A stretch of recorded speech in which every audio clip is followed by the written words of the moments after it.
Hello बच्चों, एक बार फिर मैं आलोक कुमार आप सभी का आलोक फिजिक्स क्लास में स्वागत करता हूं। जैसा कि हम लोगों ने पिछले क्लास में बच्चों गैसों के गति सिद्धांत से संबंधित बहुत सारे तथ्यों पर हम लोगों ने विचार किया था, जैसे कि गैसों के गति सिद्धांत की अवधारणा क्या होती है तथा गैस के द्वारा जो पात्र के अंदर दाब डाला जाता है उसका व्यंजक किस प्रकार निकाला जाता है ना। इन सभी महत्वपूर्ण बिंदुओं पर हम लोगों ने विचार किया था। तो चलिए आज हम लोग उसी क्लास को आगे बढ़ाएंगे बच्चों और जानने का प्रयास करते हैं कि गैसों के गति सिद्धांत का अनुप्रयोग जो है ना, किस प्रकार नियमों को, है ना, गैस से संबंधित नियमों को सत्यापित करने में इसका उपयोग किया जाता है। उन बिंदुओं पर हम लोग आज यहाँ पर चर्चा करने वाले हैं। तो सबसे पहले आज हम लोग यहाँ पर देखेंगे बच्चों कि गैसों के जो गति सिद्धांत के अनुसार गैस की गतिज ऊर्जा तथा गैस के द्वारा डाला गया दाब में क्या संबंध होता है, ये चीज़ हम लोग जानने का प्रयास करते हैं। तो देखिए गैस की गतिज ऊर्जा, देखिए गैस की गतिज ऊर्जा, है ना, गैस की गतिज ऊर्जा तथा दाब में संबंध तथा तथा दाब में संबंध, दाब में संबंध क्या होता है, इस पर हम लोग आज विचार करेंगे। गैस के गति सिद्धांत से, देखिए गैस के गतिज सिद्धांत से, है ना, गैस के गतिज सिद्धांत से, है ना, दाब बराबर क्या होता है। दाब P इज इक्वल टू, हम लोगों ने पिछले क्लास में इसका व्यंजक प्राप्त किया था बच्चों, तो 1/3 रो सी स्क्वायर, जहाँ रो क्या है आप जानते हैं, जहाँ रो जो है वो गैस का घनत्व है, गैस का घनत्व है, और सी स्क्वायर को जो हम लोग क्या कहते हैं बच्चों, या सी को कहते हैं वर्ग माध्य मूल वेग कहा जाता है। वर्ग माध्य मूल वेग है ना, गैस के जो अणु होते हैं उसका वर्ग माध्य मूल वेग होता है। तो देखिए यहाँ थोड़ा बात को समझने का प्रयास करेंगे।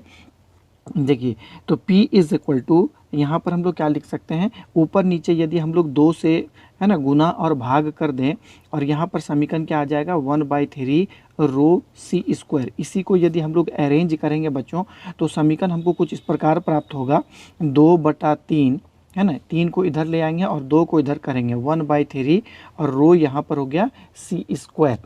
ये गतिज ऊर्जा का समीकरण है ना, 1/2 m भी स्क्वायर हम लोग लिखते हैं गैस का गतिज ऊर्जा समीकरण। गतिज ऊर्जा का व्यंजक क्या होता है 1/2 m भी स्क्वायर, ये गतिज ऊर्जा है। तो यहाँ पर हम लोग लिखेंगे ये इकाई आयतन की, क्योंकि रो बराबर, देखिए है ना, ये जो रो है, रो को हम लोग क्या लिखते हैं, रो इज इक्वल टू हो गया m/v होता है बच्चों, हम लोग जानते हैं। तो यदि v का मान को 1 रख दिया जाए तो रो इज इक्वल टू m प्राप्त होता है। तो द्रव्यमान के बदले हम लोग घनत्व लिख सकते हैं। इसका मतलब है कि 1/3 रो सी स्क्वायर जो है वो इकाई आयतन की गतिज ऊर्जा है। तो इसको हम लोग काइनेटिक एनर्जी यहाँ पर लिख सकते हैं।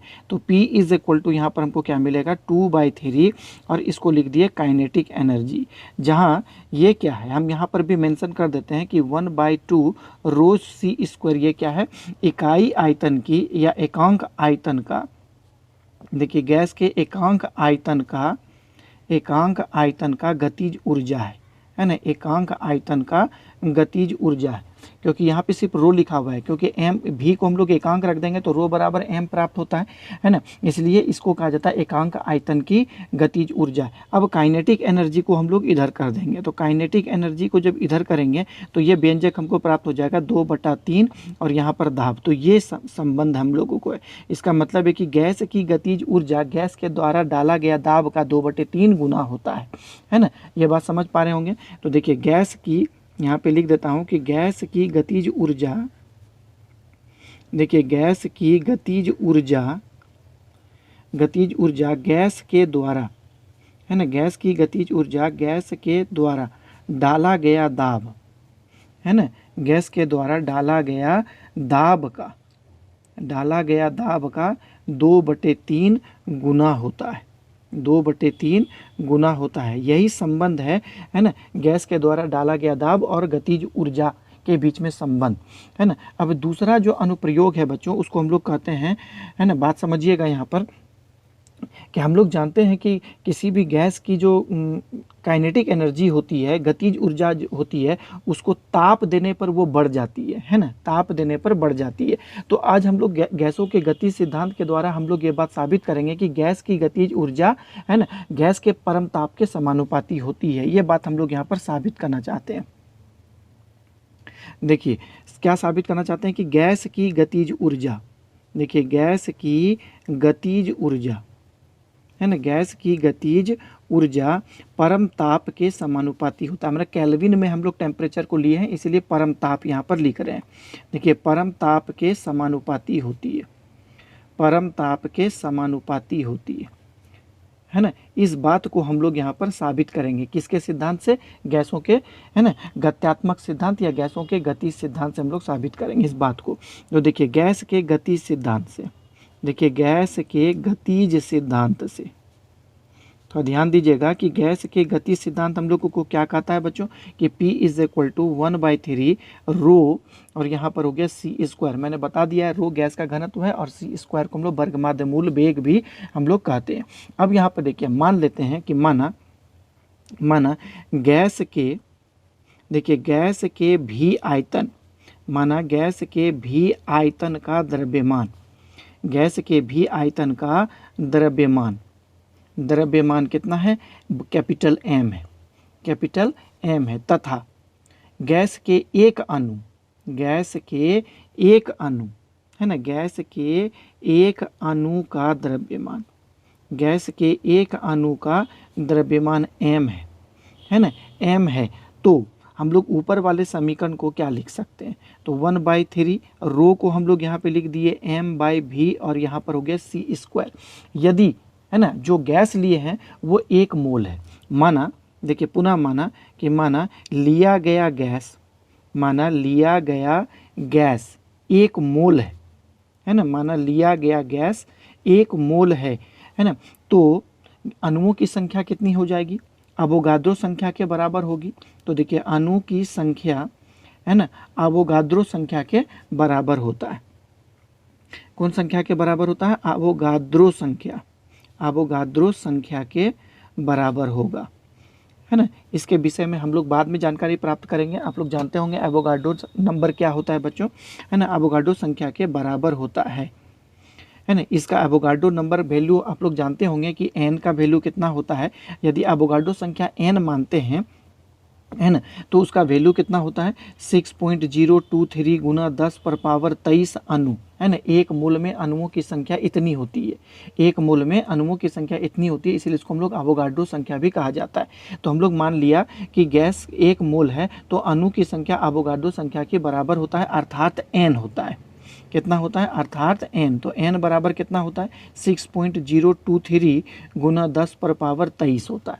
अब यहाँ पर देखिए थोड़ा बात समझिए कि हम लोगों ने m क्या लिया है, संपूर्ण गैस का द्रव्यमान लिया है, और एक है ना गैस के एक अणु का द्रव्यमान m लिया है, और उस जो गैस का जो आयतन है उसमें अणुओं की संख्या हम लोगों ने कितना मान लिया है n। तो बड़ा M बराबर गैस का द्रव्यमान बराबर है ना, यहाँ पर देखिएगा एक अणु का द्रव्यमान और एवोगाड्रो संख्या के गुणनफल के बराबर होगा। मतलब एक अणु को यदि नंबर ऑफ मॉलिक्यूल से मल्टीप्लाई कर दिया जाए तो संपूर्ण गैस का द्रव्यमान हमको प्राप्त हो जाता है। तो ये बात हम लोग यहाँ पर रख देंगे। तो P इज इक्वल टू कितना हो जाएगा, देखिए 1/3 इसको लिखेंगे MN है ना, बाय यहाँ पर हो गया V और ये हो गया c²। ये बात आप लोग समझ पा रहे हैं। अब V को देखिए बराबर के उधर ले जाएंगे तो समीकरण हमको कुछ इस प्रकार प्राप्त होगा कि PV इज इक्वल टू 1/3 है ना MN और यहाँ पर क्या हो गया देखिए c²।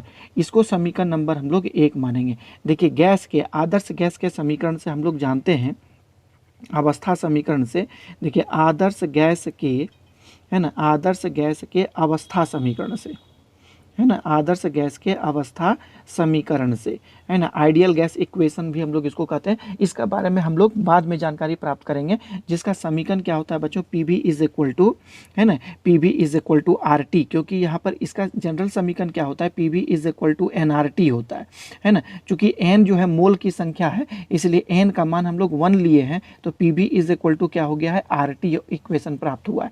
आप लोग जान रहे हैं आदर्श गैस की अवस्था समीकरण क्या होती है, PV is equal to nRT n जो है मोल की संख्या है, यहाँ पर हम लोग मोल की संख्या को 1 माना है। देख रहे हैं आप लोग, यहाँ 1 मोल गैस लिया गया है, तो n का मान 1 हो गया, तो PV is equal to RT प्राप्त होगा हम लोगों को। तो अब देखिए इसको समीकरण नंबर हम लोग 2 रख देंगे। अब देखिए ये PV का मान समीकरण नंबर 1 में रखेंगे। देखिए PV का मान, देखिए PV का मान समीकरण 1 में रखने पर, है ना, PV का मान समीकरण 1 में रखने पर, तो समीकरण 1 में रखेंगे तो हमको क्या मिलेगा? देखिए यहाँ पर RT is equal to 1/3 mn, और यहाँ पर हमको मिल गया C²। ये बात आप लोग जानते हैं। अब यहाँ पर एक बात और आप लोगों को समझना है बच्चों, है ना, कि देखिए यहाँ पर हम लोग क्या करेंगे कि ऊपर नीचे हम लोग 2 से भाग दे देंगे, इस जैसे ऊपर हम लोग किया था। तो RT इज इक्वल टू क्या हो गया? गुना भाग 2 से हम लोग कर दिए, ये हो गया mn, ये हो गया C², और नीचे में है आपका यहाँ पर 3। तो इसको थोड़ा सा अरेंज करके हम लोगों को लिखना है बच्चों, है ना, इसको हम लोगों को क्या करना है? अरेंज। तो देखिए ये 3 को हम लोग, है ना, इधर ले आएंगे बराबर के इधर, तो ये 3 मिल गया। इस 2 को हम लोग यहाँ पे नीचे ले आएंगे, ये 2 हो गया, है ना। इसको हम लोग यहाँ पर भी अरेंज करके आपको दिखा देते हैं। इस 3 को हम लोग यहाँ पे ले आए, 3 हो गया, इस 2 को नीचे ले आए तो 2 हो गया, और यहाँ पर हमको मिल गया RT इज इक्वल टू, यहाँ पर मिलेगा देखिए 1/2 mn C² हो जाएगा। मैं यहाँ पे लिख देता हूँ, है ना, mn, देखिए mn C², जस्ट यही समीकरण को मैं यहाँ पर भी लिख देता हूँ 1/2, देखिए mn, और ये हो गया हमारा C²। ये बात आप देखिए। और एक बात यहाँ पर समझिए कि यदि हम लोग इस n को नीचे करेंगे, पुनः फिर इस n को हम लोग नीचे करेंगे, तो 1/2 ये कितना हो गया? Rn, और यहाँ पर हो गया T, है ना, 1/2 ये हो गया mn C²। जहाँ अनेक सारे टर्म है बच्चों, मैं यहाँ लिख देता हूँ। जहाँ R जो है इसको हम लोग गैस कांस्टेंट कहते हैं, है ना, इसको कहते हैं गैस नियतांक, और T जो है यह है परम ताप, इसको कहा जाता है परम ताप। इसको क्या कहा जाता है? परम ताप कहा जाता है ना, अब्सोल्यूट टेम्परेचर इसको हम लोग कहते हैं, परम ताप। अब देखिए R/n जो है यहाँ पर एक अलग तरह का कांस्टेंट को हम लोगों को इंडिकेट करता है, जिसका मान होता है K। इसको कहते हैं बोल्ट्जमैन कांस्टेंट, है ना, बोल्ट्जमैन कांस्टेंट, इसको कहा जाता है बोल्ट्जमैन कांस्टेंट कहा जाता है बच्चों। हिंदी थोड़ा लिखना, है ना, बड़े बड़े शब्द थोड़ा दिक्कत वाला बात उत्पन्न करता है बच्चों, इसलिए थोड़ा सा इंग्लिश भी लिखिए, है ना। बोल्ट्जमैन ये कांस्टेंट होता है ना। इसका वैल्यू जो होता है बोल्ट्जमैन कांस्टेंट का बच्चों, वो कितना होता है? मैं इसको लिख देता हूँ। K का वैल्यू होता है 1.38 × 10⁻⁻23 जूल प्रति केल्विन, है ना, प्रति टेम्परेचर या प्रति केल्विन, इसको हम लोग कहा जाता है। अब यहाँ देखिए R/n का वैल्यू हम लोग यहाँ पर क्या रख देंगे, है ना, T, यहाँ K रख देंगे, तो यहाँ पर हो जाएगा 3/2, और यहाँ पर हो गया देखिए KT is equal to 1/3 mc²। तो इसको थोड़ा सीधा करके इक्वेशन लिख देते हैं, 1/2 mc² इज इक्वल टू हो गया 3/2, यहाँ पर हो गया KT। देखिए 3/2 अपने में कांस्टेंट है, K बोल्ट्जमैन कांस्टेंट है, इसका मतलब ये भी नियतांक हो गया। तो कुल मिलाकर के कहिए कि गैस का जो ये गतिज ऊर्जा हो गया, देखिए 1/2 mc², है ना, ये गैस के एक अणु की गतिज ऊर्जा है 1/2 mc²। ये डायरेक्टली प्रोपोर्शनल होगा T का। क्यों? क्योंकि 3/2 K ये एक क्या है? नियतांक है ना। इसलिए जो गैस की एक अणु की गतिज ऊर्जा है वो परम ताप के समानुपाती होती है। आप ये बात देख पा रहे हैं। यहाँ देखिए समीकरण से हमको क्या मिला कि गैस के, देखिए गैस के एक अणु, है ना, गैस के एक अणु का गतिज ऊर्जा, गैस के एक अणु का गतिज ऊर्जा परम ताप के समानुपाती होता है ना, परम ताप के समानुपाती होता है। गैस के एक अणु की गतिज ऊर्जा परम ताप के समानुपाती होता है बच्चों, परम ताप के समानुपाती होता है। इसका मतलब है कि जैसे जैसे आप किसी पात्र में रखे हुए गैस का टेम्परेचर बढ़ाते हैं तो गैस के मॉलिक्यूल्स जो होते हैं, अणु होती है, उसकी गतिज ऊर्जा भी बढ़ती जाती है, वो तेज़ी से गति करते शुरू कर देते हैं, है ना। तो आप ये बात समझ पा रहे हैं। लेकिन यहाँ पर एक प्रॉब्लम यही आता है बच्चों कि मान लेते हैं कि देखिए यहाँ पर एक इसका, है ना, कंसिक्वेंसीज जो है इस प्रकार है कि यदि, देखिए स्टार दे करके मैं लिख देता हूँ, यदि T इज इक्वल टू 0 हो जाए, है ना, यदि T इज इक्वल टू 0 हो जाए तो, है ना, तो काइनेटिक एनर्जी 0 हो जाएगा। तो mc² इज इक्वल टू 0। इसका मतलब है कि यदि हम लोग 0 केल्विन टेम्परेचर आ जाते हैं, है ना, यदि ताप को हम लोग कितना ले लें, 0 ले लें, केल्विन ले लें, है ना, परम ताप, तो वहाँ पर क्या होता है, इसकी गतिज ऊर्जा 0 हो जाती है। लेकिन वास्तविकता में ऐसी बात नहीं होती है ना। आप लोग जो चीज़ पढ़ रहे हैं बच्चों, ये बात मैं आप लोगों को बता देना चाहता हूँ, ये क्लासिकल थ्योरी है है ना। फिजिक्स में दो प्रकार की थ्योरी को डेवलप किया गया है, एक होता है क्लासिकल थ्योरी और एक होता है क्वांटम थ्योरी, है ना। तो क्लासिकल थ्योरी के हिसाब से जो भी आप अभी प्रॉब्लम देख रहे हैं वो क्लासिकल कॉन्सेप्ट है। तो क्लासिकल कॉन्सेप्ट के हिसाब से बहुत सारी जो थ्योरी दिए गए वो गलत है ना। जिस प्रकार आप यहाँ पर देख पा रहे हैं कि यदि मैं टेम्परेचर को जीरो रख देता हूँ तो काइनेटिक एनर्जी जीरो हो गई, लेकिन ऐसी बातें नहीं होती है। यदि टेम्परेचर यदि जीरो रहने पर भी बच्चों, टेम्परेचर जीरो रहने पर भी, है ना, गैस के अणु के पास कुछ ना कुछ जो होती है ऊर्जा बच जाती है, जिसको हम लोग जीरो पॉइंट एनर्जी कहते हैं, है ना। तो ऐसी बात यहाँ पर नहीं होती है कि, है ना, कि टेम्परेचर को हम लोग जीरो कर दें तो गैस की गतिज ऊर्जा शून्य हो जाती है ना। ये कॉन्सेप्ट हमारा गलत है। बात समझ पा रहे हैं। जब आप लोग आगे क्लास में जब जाइएगा क्वांटम कॉन्सेप्ट पढ़िएगा तब इसके बारे में आप लोगों को जानकारी मिलेगी, है ना। तो ये बात आप लोग अच्छी तरह समझ पा रहे हैं कि टेम्परेचर को जीरो करने पर भी, है ना, गैस के अणु के पास कुछ न कुछ काइनेटिक एनर्जी शेष बच जाती है ना। उस एनर्जी को हम लोग जीरो पॉइंट एनर्जी कहते हैं। तो चलिए हम लोग आगे और देखते हैं बच्चों की गैस के गति सिद्धांत का अनुप्रयोग क्या होता है, नेक्स्ट पेज में देखने का प्रयास करते हैं। तो देखिए बच्चों, यहाँ पर हम लोग पुनः बात करना चाहते हैं, है ना। देखिए सत्यापन करेंगे फिर बॉयल का नियम का। बॉयल का नियम क्या होता है, देखिए बॉयल का नियम, है ना, बॉयल का नियम ये बहुत ही इंपॉर्टेंट नियम होता है बच्चों। बॉयल का नियम क्या है आप लोग समझने का प्रयास करें कि देखिए मैं सबसे पहले इसका डिफिनेशन लिख देता हूँ कि नियत ताप पर, है ना, देखिए नियत ताप पर गैस, है ना, गैस पर डाला गया दाब, नियत ताप पर गैस पर डाला गया दाब, यहाँ पर गया छूट गया, है ना, गैस पर डाला गया दाब गैस के आयतन के, है ना, गैस के आयतन के व्युत्क्रमानुपाती होता है। गैस के आयतन के व्युत्क्रमानुपाती होता है, गैस के आयतन के व्युत्क्रमानुपाती होता है। ये बात समझ पा रहे हैं बच्चों कि नियत ताप पर गैस पर डाला गया दाब गैस के आयतन के व्युत्क्रमानुपाती होता है। पहले इस बात को आप समझ जाइए, उसके बाद मैं इसको साबित करूंगा।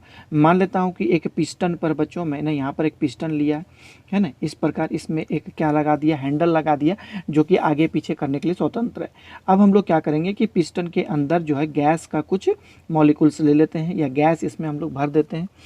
अब यहाँ पर देखिए अभी इसका आयतन इतना बड़ा है बच्चों, इस पिस्टन का आयतन इतना बड़ा है। जब इसमें हम दाब डालेंगे, है ना, अर्थात पिस्टन को जब हम अंदर की ओर बढ़ाएंगे तो दाब बढ़ रहा है, तो दाब बढ़ेगा तो गैस जो होगा कंप्रेस्ड होगा। अब मान लेते हैं कि जब दाब डालेंगे तो पिस्टन यहाँ तक चले आएगा, है ना। तो देखिए तो दाब कितना हो गया, है ना, दाब बढ़ा दिए तो आयतन उसका क्या होता है, घट जाता है। बात समझ पा रहे हैं बच्चों, है ना। तो इसी प्रकार यहाँ पर तो जब मैं दाब डालता हूँ किसी गैस पर, जब दाब डालते हैं तो उसका आयतन घट जाता है ना। इसी प्रकार जब किसी पिस्टन पर आप जब दाब को रिलीज करते हैं, मान लेते हैं कि अभी ये पिस्टन जो है किसी दाब के, है ना, अधीन, इसका आयतन भी बना हुआ है ना, पी अभी दाब डाला गया है, आयतन भी। थोड़ा सा दाब को यदि घटा दिया जाए तो पिस्टन बाहर की ओर खिसकेगा, यहाँ पर चले आएगा पिस्टन, तो इसका देखिए आयतन बढ़ गया। तो कहने का मतलब है कि यदि दाब डाला जाता है तो आयतन घट जाता है, यदि दाब को घटाया जाता है ना, तो आयतन बढ़ जाता है। तो ये बात आप लोग जानते हैं। इसका मतलब है कि दाब जो होता है बच्चों वो आयतन के व्युत्क्रमानुपाती होता है। ये बात अच्छी तरह समझ पा रहे हैं। यदि दाब को बढ़ाएंगे तो आयतन घट जाएगा, यदि दाब को घटाएंगे तो आयतन बढ़ जाएगा। तो ये बात आप लोग समझ पा रहे हैं। इसको हम लोग किसके सिद्धांत के हिसाब से साबित करेंगे, गैसों के गत्यात्मक सिद्धांत के हिसाब से इसको हम लोग साबित करेंगे। तो देखिए यहाँ पर गैस के गति सिद्धांत से, देखिए यहाँ पर गैस के गतिज सिद्धांत से, है ना, गैस के गतिज सिद्धांत से, गैस का गति सिद्धांत क्या कहता है कि P is equal to 1/3 rho c square होता है। ये बात हम लोग जानते हैं। तो हम लोग रो को m/v लिखेंगे, तो that simplifies P is equal to, हम लोग इसको ऐसे भी लिख सकते हैं 1/3 m, है ना, m/v, और यहाँ पर हो गया c स्क्वायर, क्योंकि घनत्व का परिभाषा हम लोग पहले ही पढ़ चुके हैं। घनत्व रो इज इक्वल टू m/v होता है। यदि v आयतन, गैस के v आयतन का द्रव्यमान m है तो उसका घनत्व क्या होगा, रो इज इक्वल टू m/v होगा। रो के जगह में हम लोग ये बात रख दिए। अब यहाँ पर हम लोग क्या करेंगे कि इस v को इधर कर देंगे, तो यहाँ पर कर दिए v, देखिए क्या बच गया यहाँ पर 1/3, देखिए m, और यहाँ पर हो गया c स्क्वायर। ये बात आप लोग समझ पे आ रहा है। तो अभी थोड़ा देर पहले हम लोग इस बात को साबित किए हैं बच्चों कि थोड़ा सा समझने का प्रयास करिए कि गैस के जो अणु का गतिज ऊर्जा होता है वो किसके समानुपाती होता है, तापमान के समानुपाती होता है ना। अभी थोड़ा देर पहले हमने इसको साबित किया। तो यहाँ पर बात समझिए कि गैस की गतिज ऊर्जा यदि तापमान के समानुपाती होगा तो गैस का जो वेग है c², जो गैस का वेग होगा वो भी किसके समानुपाती होगा, तापमान के समानुपाती होगा। तो हम लोग लिख सकते हैं कि गैस का जो वेग होता है वो भी तापमान के समानुपाती होता है। तो यहाँ पर आप देख रहे हैं कि गैस के जो हम लोग पात्र में, किसी पात्र में जो गैस भरें उसका द्रव्यमान तो नियत है, चाहे आप उस गैस को कंप्रेस्ड कर दीजिए, चाहे उस गैस को आप फैला दीजिए, उसका द्रव्यमान तो नियत रहेगा, है ना। गैस को दबाने पर भी गैस को दबाने पर भी उसके द्रव्यमान में परिवर्तन नहीं होता है। गैस को, है ना, प्रसारित करेंगे, फैलाएंगे तो भी उसके द्रव्यमान में परिवर्तन नहीं होगा। परिवर्तन किस में आता है, सिर्फ उसके आयतन में परिवर्तन आता है। तो हम लोग यहाँ पर क्या लिखे हैं कि गैस का गतिज ऊर्जा यदि उसके तापमान के समानुपाती होता है तो गैस के अणु का जो वेग होता है वो भी तापमान के समानुपाती होगा। तो यहाँ पर हम लोग क्या लिखेंगे, ये वाला जो टर्म देख रहे हैं जिसमें द्रव्यमान नियत है तो c² किस पर निर्भर करेगा, तापमान पर निर्भर करेगा। तो यहाँ पर हम लिखेंगे, देखिए 1/3 mc², ये किसके समानुपाती होता है, तापमान के समानुपाती होता है, टेम्परेचर के। तो इसका मतलब है कि पी भी जो होगा वो समानुपाती किसका होगा, टी का समानुपाती हो जाएगा। आप यहाँ पर देख रहे हैं ये टेम्परेचर भी।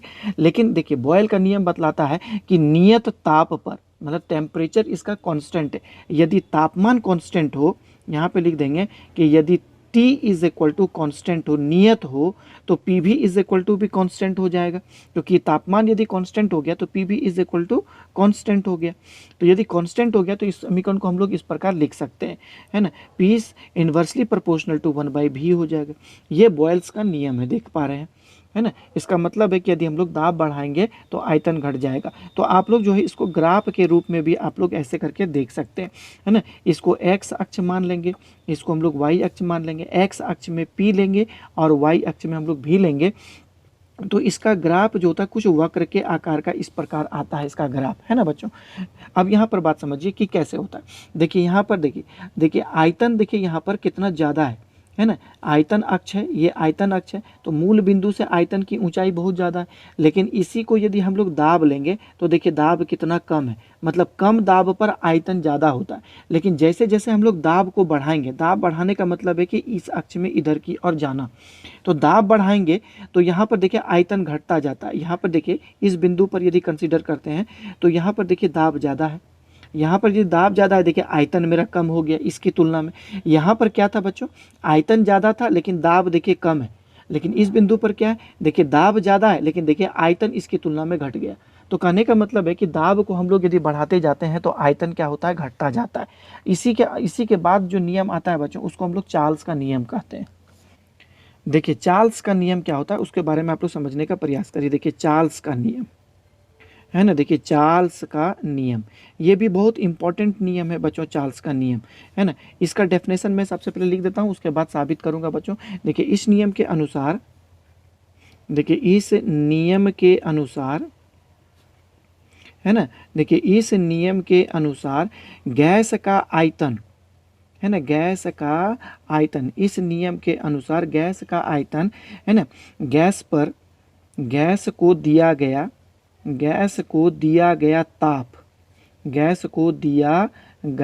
ताप के समानुपाती होता है। गैस को दिया गया ताप के समानुपाती होता है, गैस को दिया गया ताप के समानुपाती होता है।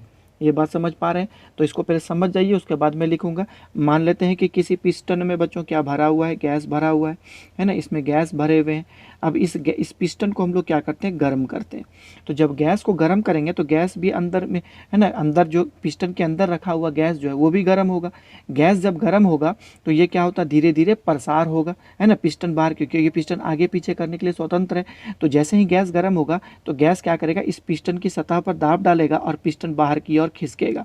तो इसका मतलब है कि टेम्परेचर बढ़ा तो गैस का आयतन भी देखिए बढ़ गया, है ना। यही सिद्धांत के अनुसार आप लोग देखते होंगे खाना बनाने वाला जब कुकर को चूल्हा में चढ़ाया जाता है बच्चों, है ना, जब उसको गर्म किया जाता है और यदि किसी प्रकार उसकी सीटी यदि जाम हो जाती है तो गैस फट जाता है। क्यों फट जाता है? क्योंकि उसके अंदर का टेम्परेचर बढ़ते जा रहा है, गैस प्रसार नहीं हो पा रहा है, तो गैस दाब ज़्यादा डालता है, जिसकी वजह से वो पात्र को फाड़ देता है ना, या फट जाता है। तो ये बात आप लोग जान पा रहे हैं कि इस नियम के अनुसार गैस का आयतन गैस को दिया गया ताप के समानुपाती होता है, मतलब भी समानुपाती क्या होता है? टी होता है। तो चलिए इसको हम लोग साबित करेंगे, है ना। तो देखिए गैस के गत्यात्मक सिद्धांत के अनुसार या गैस के गति सिद्धांत के अनुसार, देखिए गैस के गतिज सिद्धांत के अनुसार, है ना, गैस के गतिज सिद्धांत के अनुसार, गैस का गति सिद्धांत के अनुसार क्या होता है? आप जानते हैं कि P इज इक्वल टू 1/3 और यहाँ पर होता है रो और यहाँ पर हो गया c²। तो रो को भी हम लोग क्या करेंगे? उसी में बदल देंगे, 1/3 और ये हो गया m/v और ये हो गया मेरा बच्चों c²। तो हम लोग v को भी इधर कर देंगे, तो ये कितना हो जाएगा? PV is equal to 1/3 m और ये हो गया c²। मैंने अभी तुरंत आप लोगों को बताया कि बच्चों कि गैस की जो गतिज ऊर्जा होती है 1/2 mc², वो किसके समानुपाती होता है? ताप के समानुपाती होता है ना। तो यहाँ पर भी देखिए कि यहाँ पर जो है c² टर्म आ रहा है, तो ये भी क्या होगा? टेम्परेचर के प्रोपोर्शनल हो जाएगा। तो यहाँ पर लिख सकते हैं, आपको इससे पहले वाली बातों में समझा दिया था कि 1/3 mc² किस प्रकार टेम्परेचर के समानुपाती होता है। तो यहाँ पर भी लिख सकते हैं समानुपाती T। लेकिन यहाँ पर देखिए क्या दिया हुआ है, एक बात यहाँ पर समझिए, है ना, इस बात को समझिए कि इसमें थोड़ा सा डिफिनेशन में कुछ प्रॉब्लम आ गया बच्चों। यहाँ पर ये इस प्रकार है कि इस नियम के अनुसार, है ना, कि नियत दाब पर होगा, सॉरी दाब भी नियत होना चाहिए, है ना, नियत दाब पर गैस का आयतन, है ना, नियत दाब पर गैस का आयतन गैस के ताप के समानुपाती होता है। इसमें दाब को भी हम लोगों को क्या क्या रखना है? कांस्टेंट रखना है ना, तभी जाके आयतन में प्रसार होगा। इस बात को समझने का कोशिश करिए कि नियत दाब पर किसी गैस का आयतन गैस के तापमान के समानुपाती होता है ना। दाब को कांस्टेंट रखना, यदि दाब जैसे देखिए बताता हूँ आप लोगों को, ये बात फिर से समझाता हूँ कि देखिए इस पिस्टन के अंदर जो है बच्चों क्या भरा हुआ है? गैस भरा हुआ है इसके अंदर, है ना। जैसे ही हम लोग गर्म करते हैं, टेम्परेचर देते हैं, तो इस गैस का क्या होता है? इंटरनल एनर्जी, आंतरिक ऊर्जा में वृद्धि होती है ना। गैस गर्म होता है, तो गैस यदि गर्म होगा तो गैस के अंदर दाब बढ़ेगा, गैस का दाब जो है बढ़ता है, और वह दाब जो होता है वो बाहर की दीवार पर आरोपित करता है दाब। तो जब गैस प्रसारित हो गया, मतलब ये पिस्टन जब बाहर की ओर खिसकेगा तो इसका दाब क्या होगा? कांस्टेंट हो जाएगा, नियत बना रह जाएगा। क्योंकि दाब बढ़ गया, आयतन यदि बढ़ जाता है तो दाब क्या होता है? थोड़ा घट जाता है, मतलब पहले वाले दाब के बराबर हो जाता है। तो आयतन बढ़ेगा तो दाब क्या होगा? कांस्टेंट रह जाएगा। तो टेम्परेचर दिए, दाब क्या होगा? इनिशियली बढ़ा, इनिशियली बढ़ने की वजह से वो क्या हो गया कि इसको पिस्टन को या गैस को प्रसारित किया, जिसकी वजह से दाब कांस्टेंट रह गया। वही बात यहाँ पर भी कह रहा है। तो अब यहाँ पे देखिए दाब कांस्टेंट है, नियत है, तो यहाँ पे लिखेंगे यहाँ पर दाब नियत है, नियतांक है ना। यहाँ P is equal to constant है, यहाँ दाब जो है कांस्टेंट है, तो ऊपर का समीकरण क्या प्राप्त हो जाएगा? भी समानुपाती T हो जाएगा। ये समीकरण हमको प्राप्त हुआ। तो इसका ग्राफ भी यदि आप खींचेंगे तो यहाँ पर भी रखेंगे, यहाँ पे T रखेंगे, तो ये ग्राफ हमको क्या मिलेगा? स्ट्रेट लाइन मिलेगा। जैसे जैसे टेम्परेचर बढ़ रहा है, आयतन भी आप देख रहे हैं बढ़ रहा है ना। यहाँ पे टेम्परेचर बढ़ाएं, देखिए आयतन बढ़ गया, यहाँ पे भी टेम्परेचर बढ़ाएं, देखिए आयतन इसका बढ़ गया। तो यही आपको बता रहा है ना। अब देखिए यहाँ पर दूसरी बात क्या है बच्चों, आप लोग समझने का प्रयास करिए कि अवोगाद्रो की अवधारणा यहाँ पर हम लोगों को देना है। जैसे कि आप लोगों को पहले ही मैंने बताया है कि अवोगाद्रो नंबर क्या होता है, उसी की अवधारणा यहाँ पर हम लोगों को समझना है। देखिए अवोगाद्रो की अवधारणा क्या है? देखिए अवोगाद्रो की अवधारणा क्या होता है? सबसे पहले मैं इसका डिफिनेशन लिख देता हूँ, है ना। अवोगाद्रो की अवधारणा क्या है, इस बात को समझने का प्रयास करिए। देखिए इसके अनुसार कि समान ताप, है ना, दाब तथा आयतन में, समान ताप, दाब तथा आयतन में किसी दो भिन्न पात्र में रखे गैस में अणुओं की संख्या समान होती है। मैंने क्या लिखा कि समान ताप दाब, है ना, तथा आयतन में, है ना, समान ताप दाब तथा आयतन में रखे, है ना, रखे गैसों में, समान ताप दाब तथा आयतन में रखे गैसों में अणुओं की संख्या समान होती है, अणुओं की संख्या समान होती है, अणुओं की संख्या क्या होती है? समान होती है। बात समझ में आ गया बच्चों? है ना, समान ताप, दाब तथा आयतन में रखे गैसों में अणुओं की संख्या समान होती है। मान लेता हूँ कि मेरे पास दो पात्र है बच्चों, यहाँ पर एक पात्र है, यहाँ पर भी एक पात्र है। इसमें भी देखिए इस पात्र में क्या है ना, इस पात्र में मान लेते हैं कि इसका भी दाब कितना है, P है, इसका भी ताप T है, इसका आयतन भी है, इसका भी दाब P है, इसका भी आयतन इसका भी ताप T है और आयतन भी है। तो इस अवस्था में यदि दोनों भिन्न गैस भी क्यों ना हो, दोनों अलग अलग गैस, इसमें हाइड्रोजन गैस है, इसमें हीलियम गैस है, इस तरह भी समझ सकते हैं कि इस प्रकार के व्यवस्था में भिन्न गैस में भी अणुओं की संख्या समान होती है। अणु की संख्या क्या होगी, इसमें अणुओं की संख्या जितनी होगी इसमें भी अणुओं की संख्या उतनी ही होगी। बात समझ पा रहे हैं? समान गैस है तो अणुओं की संख्या समान ही होगी, लेकिन भिन्न गैस में भी अणुओं की संख्या समान होती है। इसी को हम लोग अवोगाद्रो की अवधारणा यहाँ पर कहते हैं। तो इसको भी हम लोग साबित कर सकते हैं बच्चों गैसों के गत्यात्मक सिद्धांत से। तो यहाँ पे लिखिए गैसों के गतिज सिद्धांत से। देखिए गैसों के गतिज सिद्धांत से, गैसों के गतिज सिद्धांत से। तो गैसों का गति सिद्धांत से हम लोग जानते हैं बच्चों कि P इज इक्वल टू क्या होता है, 1/3 है ना, 1/3 रो, और यहाँ पर होता है C²। तो इसको हम लोग आप लोगों को अरेंजमेंट करने के लिए मैंने अभी तक सिखा दिया है। 1/3 यहाँ पर क्या हो जाएगा, देखिए m/v C²। यदि यहाँ पर मान लेते हैं कि यदि अवोगाद्रो संख्या n है ना, ये आप लोग को पहले भी लिखे हैं कि m को हम लोग क्या लिख सकते हैं, m को हम लोग mn भी लिख सकते हैं, जहाँ n क्या है, अवोगाड्रो संख्या है। तो P इज इक्वल टू 1/3, इसको हम लोग लिख सकते हैं mn/v, और यहाँ पर हो गया C²। तो इस मतलब गैसों के गति सिद्धांत को हम लोग इस प्रकार भी लिख सकते हैं। अब यहाँ पर देखिए हम दो पात्र लेते हैं, यहाँ पर दो अलग अलग हम लोग क्या करते हैं, एक बर्तन लेते हैं इस प्रकार।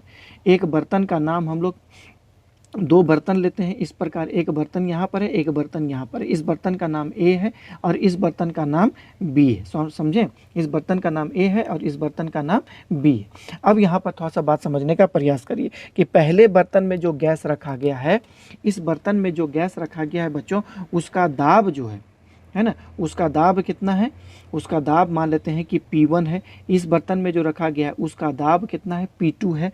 अब यहाँ पर जो बात समझिएगा कि यहाँ पर जो आपका जो इस पात्र का जो आयतन है उसका आयतन V1 है, इसका आयतन कितना है, इसका आयतन V2 है। इसका टेम्परेचर T1 है, इसका भी टेम्परेचर T2 है। इसमें रखे गए गैस के अणुओं की संख्या N1 है, इसमें भी रखे गए गैस में अणुओं की संख्या N2 है। इस प्रकार मानते हैं। तो प्रथम पात्र के लिए यहाँ लिखेंगे, प्रथम पात्र के लिए, है ना, प्रथम पात्र के लिए P1 बराबर हम लोग क्या लिखेंगे, प्रथम पात्र के लिए, प्रथम पात्र के लिए मतलब A के लिए हम लोग लिखेंगे। तो ये समीकरण को हम लोग किस प्रकार लिख सकते हैं, तो इसको लिख सकते हैं 1/3 अणुओं की संख्या, मतलब अणु का, एक अणु का द्रव्यमान तो वही रहेगा, तो यहाँ पर मैंने m रख दिया, लेकिन अणु की संख्या अलग है। तो यहाँ हो गया N1 और नीचे में हो गया V1², और यहाँ पर देखिए क्या होगा, C1², है ना। ये क्या हो गया, C1 के प्रथम पात्र में रखे गैस के वर्गमाध्य मूल वेग है। अब दूसरे पात्र में देखिए, बात समझिए कि दूसरे पात्र में, दूसरे पात्र के लिए, तो दूसरे पात्र मतलब हम लोग B के लिए P2 का वैल्यू क्या रखेंगे, तो P2 इज इक्वल टू कितना हो जाएगा, 1/3 m, अणु की संख्या कितनी है, N2 है, आयतन उसका V2 है, और यहाँ पर देखिए C2² है। बात समझ में आ गया आप लोगों को। अब यहाँ पे देखिए अवधारणा में क्या रखा गया, एक एक चीज़ को बराबर करेंगे। यहाँ पे देखिए लिखा हुआ है समान ताप और दाब, मतलब दोनों ही पात्र का दाब यहाँ पर समान है। यहाँ पर रखते हैं, देखिए दाब समान है। यहाँ पहला कंसेप्ट में क्या है मेरा, दाब समान है। देखिए दाब समान है, दाब समान है। तो दाब समान का मतलब क्या हो गया कि P1 बराबर P2 हो गया, है ना। तो जब P1 बराबर P2 हो गया तो ये दोनों बराबर, तो ये दोनों भी बराबर हो जाएगा। तो इसको हम लोग क्या लिख सकते हैं, 1/3, यहाँ हो गया m, देखिए n बटा यहाँ पर हो गया v, है ना। देखिए v, सॉरी यहाँ पर v का स्क्वायर में दे रहा हूँ, जबकि v का स्क्वायर है नहीं बच्चों, है ना। यहाँ हो गया v, यहाँ पर हो गया C1², यहाँ पर कितना हो जाएगा 1/3 m, अब दूसरा पार्ट लिख रहा हूँ N2 बाई यहाँ पर हो गया V2, और ये हो गया C2², सॉरी यहाँ पर भी C2 होगा बच्चों, C2²। इस प्रकार मैं लिख दिया क्योंकि दाब दोनों का समान था। अब यहाँ पर बात को समझने का प्रयास करिए कि पहला तो स्टेप हो गया दाब समान। अब दूसरा में क्या लिख रहा है कि देखिए यहाँ पर इसका आयतन भी समान है। मैंने क्या किया कि समान ताप, दाब और आयतन एक एक करके बराबर कर रहा हूँ। पहले दाब को बराबर किया, अब आयतन बराबर कर देते हैं। अब मैं मान लेता हूँ कि पात्र का जो है आयतन समान है। यहाँ पे कर देता हूँ, देखिए आयतन समान है ना, आयतन समान है, आयतन समान है। आयतन समान मतलब हो गया कि दोनों पात्र का आयतन मतलब V1 बराबर V2 हो गया। तो यहाँ से देखिए ये समीकरण क्या होगा, यदि ये दोनों बराबर हो गया तो ये टर्म और ये टर्म दोनों कैंसिल हो जाएगा। समीकरण हमको क्या प्राप्त हो जाएगा, देखिए 1/3 ये हो गया mn1 और ये हो गया C1 स्क्वायर, क्योंकि V1 और V2 कैंसिल हो गया, इक्वल टू 1/3 m और इधर हो जाएगा n2 और यहाँ पर हो जाएगा C2 स्क्वायर। अब ये समीकरण प्राप्त हो गया। अब यहाँ पर बात समझिए कि अब यहाँ पर दिया हुआ है कि ताप भी समान है, टेम्परेचर भी समान है। अब मैंने आप लोगों को पहले बताया कि जो गैस का जो वर्गमाध्य मूल वेग होता है बच्चों, है ना, यहाँ पर समझिए कि वर्गमाध्य मूल वेग जो होता है ना C², वो किसके समानुपाती होता है, वो टेम्परेचर के समानुपाती होता है। यदि दोनों ही पात्र में तापमान यदि समान है तो दोनों ही गैस के वर्गमाध्य मूल वेग जो होते हैं वो भी आपस में समान होंगे। तो यहाँ पे लिख देता हूँ ताप समान है ना, ताप समान है। तो ताप समान होगा तो जो अणुओं का वेग होगा वो भी क्या हो जाएंगे, समान होगा, C1 बराबर C2। तो अब यहाँ पे देखिए यदि C1 बराबर C2 हो गया तो इसमें कौन कौन से टर्म कटेंगे, है ना, 1/3 cancel, m cancel, C1 cancel, C1 है ना, C2 कैंसिल। तो क्या बच जाएगा यहाँ पर n1 बराबर n2। तो ये हम लोगों को अवोगाड्रो संख्या हम लोगों को प्राप्त हो गया। इसका मतलब है कि ये बतलाता है कि यदि किसी दो पात्र में विभिन्न गैस रखे हुए हैं और यदि उस दोनों पात्र का दाब, ताप और आयतन, है ना, दाब, ताप, आयतन यदि बराबर हो तो दोनों पात्र में रखे गए गैस में अणुओं की संख्या भी समान होगी। तो ये बात आप लोग समझ पा रहे होंगे बच्चों, है ना। तो चलिए हम लोग आगे बढ़ेंगे और कुछ नया चीज़ जानने को प्रयास करते हैं बच्चों। अब यहाँ पे देखिए एक नियम है बच्चों जिसको हम लोग कहते हैं ग्राहम का नियम, है ना। देखिए ग्राहम का नियम क्या होता है, ग्राहम का नियम, है ना, ग्राहम का नियम जो होता है गैसों के विसरण के बारे में नियम दिया था। किसके बारे में दिया था, विसरण। और विसरण आप लोग समझ पा रहे होंगे कि विसरण हम लोग किसको कहते हैं ना, गैसों के आपस में घुलने मिलने की क्रिया को हम लोग किसको कहते हैं, विसरण कहते हैं। बाद में यदि कभी टॉपिक्स मिलेगा बच्चों तो मैं आप लोगों को पढ़ा दूंगा, है ना। तो विसरण किसको कहते हैं, दो गैस यदि आपस में देखते होंगे कि दो गैस जो होते हैं आपस में जल्दी जल्दी घुल करके एक दूसरे में विलीन हो जाते हैं, तो उसी प्रक्रिया को हम लोग कहते हैं विसरण। जैसे आप लोग देखते होंगे कभी भी आप लोग पूजा करने के समय में जब अगरबत्ती जलाते होंगे तो अगरबत्ती की धुआं जो वायुमंडल के गैस में जो तुरंत आपस में विलीन हो जाती है, तो इस प्रकार की क्रिया को ही हम लोग क्या कहते हैं, विसरण की क्रिया कहते हैं। तो देखिए ग्राहम ने क्या किया कि विसरण के संबंधित कुछ नियम दिया था। देखिए इस नियम के अनुसार क्या हुआ, देखिए ग्राहम के या इस नियम के अनुसार, है ना, इस नियम के अनुसार, है ना, इस नियम के अनुसार गैसों का विसरण, देखिए गैसों का विसरण, है ना, गैसों का विसरण गैस के घनत्व, है ना, गैस के घनत्व के वर्गमूल, है ना, गैस के घनत्व के वर्गमूल के व्युत्क्रमानुपाती होता है, वर्गमूल के व्युत्क्रमानुपाती होता है, वर्गमूल के व्युत्क्रमानुपाती होता है बच्चों। तो ये बात आप लोग समझ पा रहे होंगे, है ना। तो इसको हम लोग ऐसे भी हम लोग लिखते हैं, गैस का विसरण R जो होता है वो इन्वर्सली प्रोपोर्शनल टू √1/ρ होता है, जहाँ रो क्या है उसको कहते हैं घनत्व। इसी को हम लोगों को साबित करना है। तो देखिए गैसों के गतिज सिद्धांत से, देखिए गैसों के गतिज सिद्धांत से, गैसों के गतिज सिद्धांत से, तो गैसों का गतिज सिद्धांत क्या कहता है बच्चों, बात समझिएगा।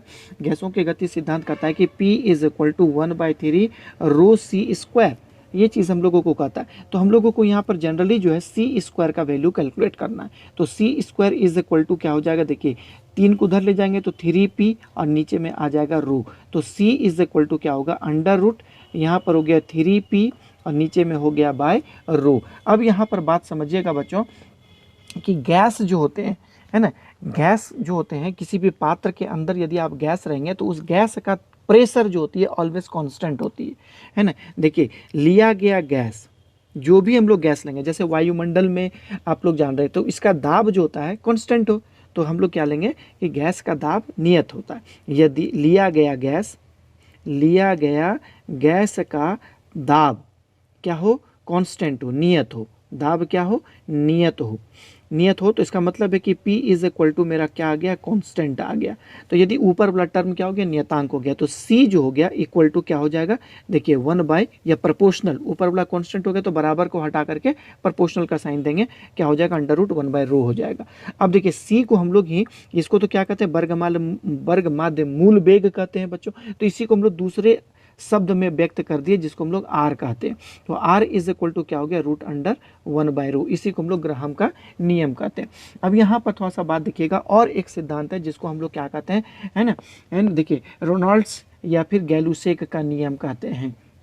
देखिए यहाँ पर एक नियम यहाँ पर बच्चों आता है रेनॉल्ड्स, है ना, रेनॉल्ड्स या फिर गैलुसेक का नियम, गैलुसेक का नियम, रेनॉल्ड्स या गैलुसेक का नियम क्या कहता है। रेनॉल्ड्स और गैलुसेक का जो नियम यहाँ पर हमको बता रहा है बच्चों, वो ये है कि देखिए इस नियम के अनुसार नियत, है ना, आयतन पर गैस का किसी भी द्रव्यमान पर जो हम लोग दाब डालते हैं वो उसके ताप के समानुपाती होता है।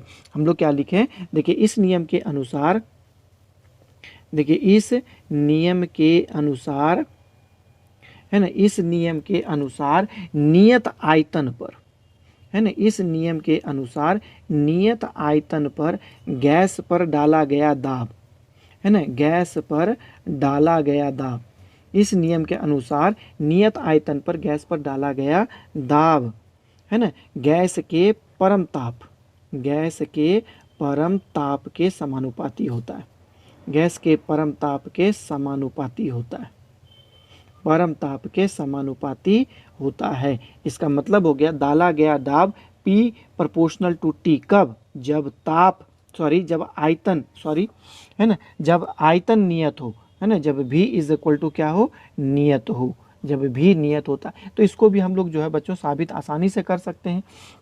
तो देखिए गैस के गति सिद्धांत से, देखिए गैस के गतिज सिद्धांत से, है ना, गैस के गतिज सिद्धांत से, तो गैस का गति सिद्धांत क्या कहता है कि P इज इक्वल टू 1/3 रो, और यहाँ पर हो गया C स्क्वायर। तो इसको हम लोग इस प्रकार भी लिखते आ रहे हैं बच्चों, 1/3 रो के जगह में कर दिए 1/v, m/v, यहाँ पर हो गया C स्क्वायर, ये बात हम लोग लिख रहे हैं। अब यहाँ पर बात समझिए कि C स्क्वायर, मैंने पहले बताया है कि गैस का जो गतिज ऊर्जा होता है mc स्क्वायर, वो तापमान के समानुपाती होता है, इसलिए ये वाला जो टर्म है बच्चों, है ना, सिर्फ v को छोड़ करके ये वाला टर्म जो होता है वो टेम्परेचर को इंडिकेट करेगा, मतलब P, है ना, प्रोपोर्शनल टू, यहाँ पर हो जाएगा T/v, ऊपर वाला टर्म, जब यदि ये C स्क्वायर तापमान के समानुपाती होता है तो ये वाला टर्म भी तापमान के समानुपाती होगा। मैं लिख देता हूँ 1/3 mc स्क्वायर प्रोपोर्शनल टू, यहाँ पर हो जाएगा T, है ना। तो यहाँ पर ये टर्म नीचे भी आ गया, तो यहाँ पर देखिए क्या है, v is equal to constant है, मैंने ऊपर लिख दिया है कि v नियतांक है। तो यदि देखिए यदि v इज इक्वल टू नियत है, यदि v इज इक्वल टू नियत है तो p प्रोपोर्शनल टू क्या हो जाएगा, t, इस प्रकार होता है ना। इसी को हम लोग रेनॉल्ड्स या फिर गैलुसेक का नियम भी कहते हैं। अब देखिए बच्चों एक और समीकरण है जिसको हम लोग कहते हैं आदर्श गैस का अवस्था समीकरण, या गैस समीकरण भी कहते हैं इसको हम लोग, है ना। देखिए गैस समीकरण, देखिए गैस समीकरण, या इसको हम लोग कहते हैं आदर्श गैस का अवस्था समीकरण, इसको हम लोग क्या कहते हैं, आदर्श गैस का अवस्था समीकरण, है ना, आदर्श गैस का अवस्था समीकरण। किसको हम लोग साबित करेंगे, आदर्श गैस का अवस्था समीकरण जो होता है बच्चों वो क्या होता है, PV is equal to nRT, है ना, PV is equal to nRT, हम लोग इसको कहते हैं, जहाँ n क्या है, मोल की संख्या है, जहाँ n इज इक्वल टू मोल की, मतलब गैस को हम लोग 1 मोल 2 मोल 3 मोल इस प्रकार लिए, मोल की संख्या है। आप लोग मोल से तो परिचित होंगे बच्चों, क्योंकि 9th क्लास में या 10th क्लास में मोल के बारे में आप लोगों को केमिस्ट्री में बताया गया है, मैं जानता हूँ, है ना, मैं इस बात को मानता हूँ कि आप लोगों को मोल के बारे में मालूम होगा। PV is equal to nRT, इसी को हम लोगों को साबित करना है। तो देखिए अब यहाँ लिखेंगे, ये देखिए गैसों के गतिज सिद्धांत से, तो ध्यान दीजिएगा कि गैसों के गतिज सिद्धांत से, है ना, गैसों के गतिज सिद्धांत से, तो गैसों का गतिज सिद्धांत क्या कहता है बच्चों कि P इज इक्वल टू 1/3, और यहाँ कहता है रो C स्क्वायर, ये कहता है ना। अब रो को हम लोग तो कई बार बदल चुके हैं, यहाँ पर हो गया 1/3, एम बाई भी, और ये हो गया सी स्क्वायर, भी को हम लोग बराबर के उधर कर देंगे तो पी भी इज इक्वल टू कितना हो गया 1/3। देखिए यहाँ पर हो गया एम सी स्क्वायर। हम लोग पहले भी क्लास में बच्चों है ना एम को हम लोग क्या लिख रहे थे, एम इज इक्वल टू हम लोग लिख रहे थे कैपिटल एम और ये लिख रहे थे एन, इस प्रकार हम लोग लिख रहे थे मेरा। लेकिन इससे हमको इस समीकरण में कोई फर्क नहीं पड़ रहा है ना, हम लोग एम को एम ही रहने देंगे। अब यहाँ पर एक बात समझिए बच्चों कि सी स्क्वायर वाला जो टर्म है, ये वाला टर्म किसके समानुपाती होता है। मैंने आप लोगों को पहले भी कई बार बता चुका हूँ कि सी स्क्वायर जो गैस का वर्गमाध्य मूल वेग होता है वो कि तापमान के समानुपाती होता है। इसका मतलब है ये पूरा टर्म, ये जो पद है टर्म है वो किसके समानुपाती हो जाएगा, वो किसके समानुपाती होगा, टेम्परेचर के समानुपाती होगा। इसीलिए हम लोग इसको लिख सकते हैं कि पी भी प्रोपोर्शनल टू टी। यदि हम लोग इसके प्रोपोर्शनल को तोड़ेंगे तो एक कांस्टेंट दिया जाता है बच्चों जिसको हम लोग कहते हैं आर, और यहाँ पर हो गया टी। जहाँ आर एक नियतांक है, जहाँ आर एक नियतांक है ना, जहाँ आर एक नियतांक है जिसे गैस कांस्टेंट कहा जाता है, जिसे गैस नियतांक कहा जाता है बच्चों, है ना, जिसे गैस नियतांक कहा जाता है ना। ये बात समझ पा रहे होंगे। तो यहाँ पर देखिए कि हम लोग अब क्या करेंगे, ये समीकरण तो मिल गया। अब हम यहाँ पे लिखेंगे यदि गैस का n मोल अणु लिया जाए, यदि गैस का है ना, यदि गैस का n है ना, कैपिटल स्मॉल n ही रहने देते हैं, स्मॉल n ही रहने देते हैं। यदि गैस का n मोल लिया जाए, यदि गैस का n मोल लिया जाए तो समीकरण किस प्रकार परिवर्तित हो जाता है, P V is equal to यहाँ पर हो जाएगा एन आर टी। तो ये मेरा आदर्श गैस का अवस्था समीकरण होता है बच्चों।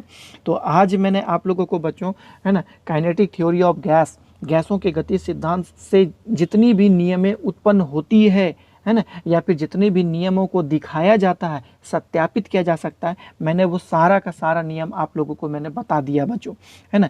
तो आप लोग बढ़िया से देखें बच्चों इस वीडियो को, एक एक नियम को अच्छी तरह समझने का प्रयास करें, है ना। जो भी बातें आप लोगों को समझ में नहीं आएगी बच्चों तो उसे आप लोग कमेंट सेक्शन में लिख करके भेजें, मैं उसके लिए स्पेशल वीडियो बना करके आप लोग तक लाने का प्रयास करूँगा।